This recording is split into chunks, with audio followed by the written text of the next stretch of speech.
నేను ఒక సజెషన్ ఇస్తాను. వర్షాకాలంలో దయచేసి పోవద్దు. రెండవది, ఎండాకాలంలో కూడా అడ్వెంచర్ చెయ్యొద్దు.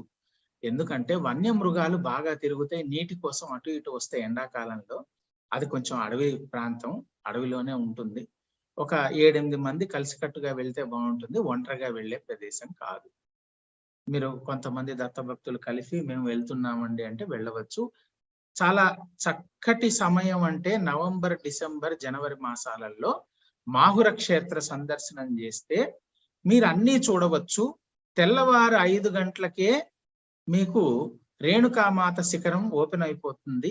4:30కే మీరు అక్కడికి రీచ్ అయిపోయి 5ంటికి మొట్టమొదటి దర్శనం చేసుకొని 6 అయ్యేటప్పటికి సూర్యోదయం అయిపోతుంది. అక్కడ అయిపోయిన తర్వాత మీరు కాలభైరవ మందిరం, కాళికా మందిరం ఇవన్నీ చూసుకుంటూ ఇప్పుడు నేను చెప్పినటువంటి దత్తక్షేత్రానికి అక్కడ రావచ్చు.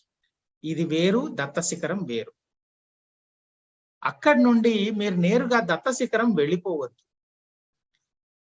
దత్త శిఖరానికి ఆరంభంలో రైట్ సైడ్ కి ఒక కిందికి డౌన్ లోకి ఒక రోడ్డు పోతుంది. రోడ్డు అనేది ఏముండదు, మట్టి రోడ్డు లాగా ఉంటుంది, అంతా కొట్టుకుపోయిందే రోడ్డు.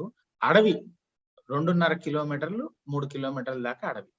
అది అనసూయ మాత్ర ఆశ్రమానికి వెళ్తుంది, అత్రి మహాముని యొక్క ఆశ్రమానికి వెళ్తుంది. మీరు అక్కడికి కూడా పోకముందే స్టార్టింగ్ లోనే ఒక ఆశ్రమం కనబడుతుంది మీకు. ఒక 1/2 కిలోమీటర్ అంత దూరం ఆ మార్గంలోకి వెళ్ళగానే ఒక ఆశ్రమం కనబడుతుంది. అక్కడి నుంచి డౌన్ లోయ ఉంటుంది. నిదానంగా దిగి ముందుకు వెళ్తే అక్కడ కూడా ఒక మహాక్షేత్రం ఉంది. అందుకే చెప్పాను నేను, మాహుర క్షేత్రం మొత్తం సందర్శన చేయాలంటే 3 రోజులు పడుతుంది. మీరు నిదానంగా దిగి నిదానంగా ఎక్కాలి. చాతనైన వాళ్లే దిగాలి, ఎక్కాలి. శ్రీపాద్ గారు మీరు చెప్పేశారు, మేము ఎక్కే ప్రయత్నం చేసాం ఏదో అయిపోయిందండి, దిగే ప్రయత్నం చేసాం ఏదో అయిపోయిందండి. వద్దండి. మీ శారీరక స్థితి మీరు చూసుకొని వెళ్ళాలా వద్దా అనేది నిర్ణయం చేసుకోండి. లోకల్ గా ఒక గైడ్ దొరికితే మీకు ఎక్కడ దొరుకుతారు? ఆ రేణుకామాత శిఖరం దగ్గరే దొరుకుతారు. వాళ్ళని ఎవరినైనా తోడు తీసుకొని వెళ్తే ఇంకా మంచిది.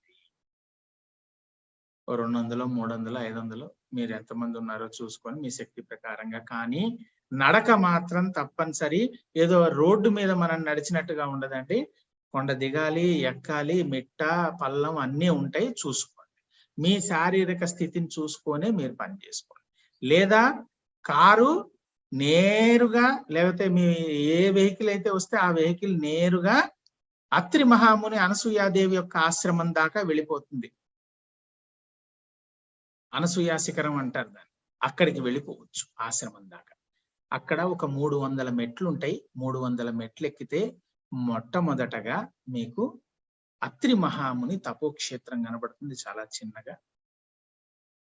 అక్కడి నుండి మళ్ళా కొంచెం ముందుకు వస్తే అనసూయ మాత యొక్క ఎక్కడైతే త్రిమూర్తులను అమ్మవారు సేవించారో, వారికి భోజనం వడ్డించారో ఆ పాత్రలు కూడా కనపడతాయి మీకు. అమ్మవారు కనపడతారు. పక్కకే చూస్తే దత్తాత్రేయుల వారు కూడా దర్శనమిస్తారు. నేను ఇందాకే చెప్పాను, మళ్ళీ ఇందులో అంబిగ్విటీ వద్దు. అయితే దత్త జన్మస్థానం ఒక కల్పంలో బద్రీనాథ్ క్షేత్రం దగ్గర, ఒక కల్పంలో ఇక్కడ జరిగి ఉండాలి. లేదా వారు అక్కడి నుండి ఇక్కడికి సంచరిస్తూ ఈ క్షేత్రానికి వచ్చన్నా ఉండాలి. చారిత్రక ఆధారాలు చాలా తక్కువగా ఉన్నాయి. ఇవి మానసికంగా మనం దత్త ఉపాసన చేసేటప్పుడు మనం అనుభవపూర్వకంగా తెలుసుకునేటువంటివి కొన్ని ఉంటాయి. వాటిని ఆధారంగా చేసుకొని తెలియజేస్తాం. మళ్ళీ ఇందులో అంబిగ్విటీ కానీ క్వశ్చన్స్ కానీ అవసరం లేదు దీని మీద. అదే కాకుండా మళ్ళీ మీరు తిరిగి వస్తే ఎక్కడానికి ఒక మెట్లు ఉంటాయండి, దిగడానికి ఒక మెట్లు ఉంటాయి. ఇవి చూసుకొని కిందికి వస్తే ఇప్పుడు మీరు మళ్ళీ దత్త శిఖరానికి వెళ్ళవచ్చు. దత్త శిఖరం చేరుకునేటప్పటికి ఎప్పుడైనా కూడా సాయంత్రం సమయానికి చేరుకునేటట్టుగా చూసుకో. ఎందుకు చెప్తున్నాను అనంటే, రాత్రి పవళింపు సేవ చాలా దివ్యంగా ఉంటుంది అక్కడ. మామూలుగా ఉండదు. దత్తాత్రేయ స్వామి వారికి పడక ఏర్పాటు చేస్తారు, శయన మందిరం, హారతి పాటలు పాడతారు, హారతిస్తారు.